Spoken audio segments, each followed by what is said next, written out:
I'm dreaming in dreams bigger than me, taking my time. Hi, my name is Melanie and welcome to my YouTube channel. On my YouTube channel, I like to discuss things such as self-love, self-discovery, and spirituality. So, who were you in your past life? I have always been so drawn to Native American history and culture since childhood, and I just did a past life regression meditation, and now I know why I am so obsessed with Native American culture. So in this past life regression story, I am going to tell you that I discovered a past life where I was a Native American woman in 14th century in what is now upstate New York. And this is the story of Kio and Tio of the Iroquois tribe. And so, by the way, I am reading this off of my laptop in the background. So if you see me like looking off to the side, I'm just like reading off all the information that I want to tell you in this video. So, some historical and contextual background information for you that I researched because I love doing research so much. As I've mentioned, my past life as Kio and Tio was in the 14th century in upstate New York in the Iroquois tribe. And the Iroquois, they refer to themselves as the Haudenosaunee people, meaning people of the longhouse, referring to the shape of their dwellings.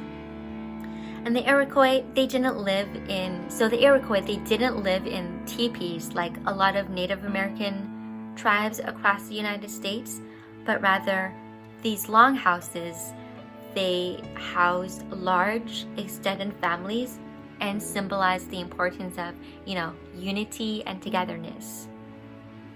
And what I didn't know is that the Iroquois tribe are actually made up of 5 separate tribes that formed a confederacy sometime between 1450 and 1600s that we collectively know now as the Iroquois. This confederacy was formed when a council chief named Diganowida wanted to end the warfare and factionalism amongst the Iroquois people. So he and the famous Mohawk named Hiawatha, perhaps you've heard of him, he's kind of famous, they both initiated the formation of this confederacy. And so the 5 tribes are Mohawk, Oneida, Onondaga, Cayuga, and Seneca. Kio and Tio was in the Cayuga tribe. And the Cayuga name itself means people of the Great Swamp.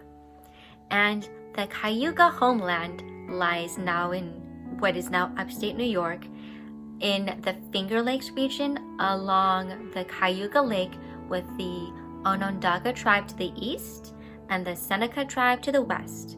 So here is the story. Here is my meditation story. So when I first, got into the meditation, the first thing I saw was a man. And I was confused for a second. I was like, is that me? But I felt like in my intuition that this man that I was seeing, he was like a really big, barrel-chested, like 6 foot tall, like long black hair, that this man was my father.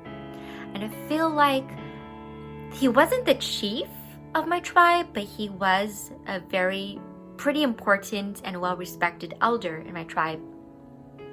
And I was a little girl around 11 or 12, and I was wearing moccasins that I saw in the meditation. And as a 11 or 12-year-old child, I had just this like sweet, very sweet, loving, free-spirited nature to me. And then the meditation, it took me to the best day of my life. And so in the meditation, I saw the whole tribe gathering outside the longhouse, and we were celebrating the birth of my baby brother. And my mother was there and my father was there, and like the whole tribe was just sitting around, socializing, talking, and preparing food. And in the meditation, I was still a little girl at that point, as Kio and Tio, and I went over to my baby brother and I peeked over at him, and I was just so excited. It was a really good day for me. It was a happy day for me, and it was probably a really, really good memory. And so then the meditation took me to what is a significant relationship in this lifetime. And I had a husband, and we married pretty young. And then I felt in my intuition that the husband was someone I know in my current lifetime. And I feel like in my intuition, it was my former best friend that I had when I lived over in Kansas, and it's the goth metal guy. I have mentioned him, I think 2 times before, at least 2 times before, in other past life regression videos. And so this is like the 3rd time he has showed up in my past life, like a past life regression. So at this point, I feel like he is part of my soul tribe, and in the next lifetime, he's gonna have to deal with me again. And then in the next lifetime after that, I'm gonna show up in his life, and we're just gonna have to be besties forever, for eternity. Sorry. I also had a daughter with him in that lifetime. And then the worst day of my life was when my beloved Native American husband, my young beloved husband, was attacked and killed by a bear. It was not a good day. I bet I was really sad and devastated in that lifetime. It's pretty sad. That is pretty sad.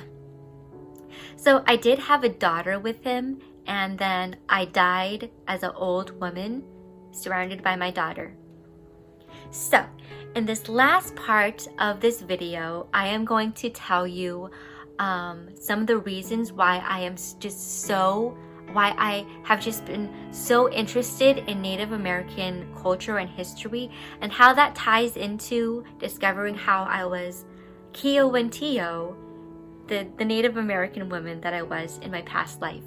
So as a child, I absolutely loved the movie Pocahontas, and I just felt such a connection to it and the Native American culture since then. And when in the movie, when Pocahontas sang the line, "You think you own whatever land you land on, that earth, it's just a dead thing you can claim, but I know every rock and tree and creature has a life, has a spirit, has a name," that just spoke to my soul really, truly, and deeply. Also, in elementary school, I remember one year around Thanksgiving, we were given a choice to come to school either dressed as a Native American or a pilgrim. And I, of course, came dressed as a Native American Indian. And I remember my friend's mom made me and my friend a dress out of like a big burlap brown potato sack bag. And I was so excited to wear it. It was really itchy and scratchy, I remember, but I proudly rocked that potato sack bag all day long.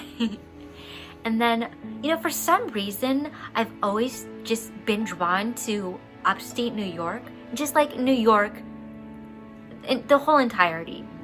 And in my senior year of high school, when I was like looking into going to colleges, I was just randomly looking in upstate New York, and I was like transfixed, like laser focused on Ithaca College in Ithaca, the city of Ithaca, New York. And here's where it blew my mind when I was like doing research into the historical background and stuff in 14th century Native American, that stuff. So it turns out that the region where Ithaca College is located is where my tribe, as in Kiawentio in the Cayuga tribe, lived in the 14th century in my past life. I didn't actually apply there, but I was drawn to that college. I was just drawn to, like, I want to go to Ithaca, but I didn't end up going there. I didn't end up even applying there. So, you know, I feel like I've always been drawn to New York, and I feel like I belong there. And here's a secret I don't really tell a lot of people. I often Google pictures of like New York before colonization, and I always just get like I always feel so emotional when I like look at pictures before the colonization, and it was just, you know, like just nature, just straight up nature all around. And I don't know, just New York just feels like home. And I have lived in a lot of different states and cities in my 20s and early 30s. When relocating to a new place, I've always made it a point to research what Native American tribes were, you know, like native to that city or area.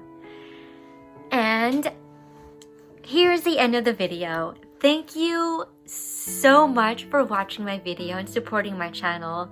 I truly do really truly appreciate it from the bottom of my heart. So if you want to see more of my spiritual musings and shenanigans, please like, comment, and subscribe.